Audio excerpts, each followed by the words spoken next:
পায়ের বিপক্ষে আরেকজনের হাতে রবিন যাচ্ছেন দেখা যাক রবিন তার প্রতিত্বকে দিলেন আবারও রবিন ডান প্রান্ত থেকে এক নম্বর একটা পঞ্চাশটা ব্যারাজ কিন্তু আছেন কড়া পহড়ায় এমন বল যে কথা বলছিলাম রবিন রবিন কিন্তু তার প্রতিত্বকে তিনি বলতে দিলেন এবং লম্বা করে কিন্তু উঁচু করে ঠিক করলেন যেটি অবশ্য গোলকিপার অনন্ত কিন্তু সেটি নাগাল পাচ্ছে একেবারে গোলবারের ভেতর দিয়ে একেবারে সোজা চালে জড়ালেন গোল অসাধারণ একটি গোল করলেন যেটি অবশ্য অনন্ত কিন্তু সেটি বলেন নাগালে কিন্তু তিনি পাননি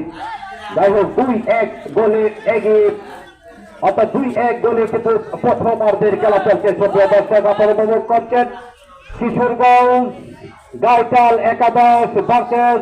বহিরন্দ একাদশের মধ্যকার সেই প্রীতি ফাইনাল ম্যাচটি